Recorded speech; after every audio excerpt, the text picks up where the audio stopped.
In 1998, Dan Hogan's achievements as a golfer earned him a spot in the Colorado Golf Hall of Fame. So why are we also honoring him with a Lifetime Achievement Award? For the fact that since he has been honored and inducted into the Colorado Golf Hall of Fame, it hasn't stopped what he has done for golf. He has continued to press forward in golf and promoting golf in Colorado. You only have to go to the Colorado Golf Hall of Fame in Brighton to understand why. Dan's passion for the history of golf in Colorado has populated the hall with countless trophies, clubs, books, and other artifacts. He not only continuously adds to the collection, but he also devotedly ministers to it. I think being a good player prompted his interest in other good players and in the history of those people and golf courses and golf writers following that, actually. He's very well read, and I think he probably knows more about the history of golf in Colorado than anybody else. Adventures with the Colorado Golf Hall of Fame. I think I came on there when Warren Simmons was president of the CGA, and he noticed my interest in the history of the game and encouraged me to serve on the board. And they never told me not to come up to meetings anymore, so I kept showing up and served 4 terms as president, and it's been a long association, a very enjoyable one. Beyond his contributions to the Hall of Fame, Dan has become the resource for anyone wanting to know about the history of golf in both Colorado and beyond. I play golf at one of the oldest golf clubs in the area, and we're over 100 years old, and we like to perpetuate the history of golf, and so we came up with the idea of having a golf museum or a library.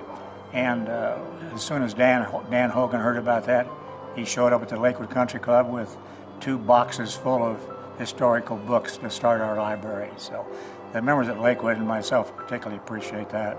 Oh, I enthuse over what Danny remembers and what he recalls. And as I say, I've been to 120 some majors, and Danny knows more about them than I do. And he should have been a writer, is what he should have been. And his recall is unbelievable. He's so well read. I've never run into a person who is better read in all the golf journals and books that he's got in the library. It's worthy of our Hall of Fame, actually. We could put it down in his house. It's not quite big enough, but Danny's recall and his memory is just beautiful. And his tales are great. I mean, he embellishes everything he talks about. And you have to draw him out. He won't do it himself. I mean, he's rather kind of a humble, shy guy. But you get him started on it and sit down and tighten your seatbelt. There is a story behind every item Dan has collected, featuring deer antler handles, the Overland Cup, dating to 1896, and won by future USGA President Frank Woodward, came into his possession through the chauffeur of one of Woodward's heirs. But that's not his most cherished artifact. My favorite of all those artifacts, when I came back from service around the Korean War, I started playing at City Park, and I discovered that a bunch of old silver trophies had been just cast away under a workbench over there. And one which City Park retired back in 1926, I believe, having won the city team championship 3 years in a row, was being used as a glue pot down there by one of the professionals.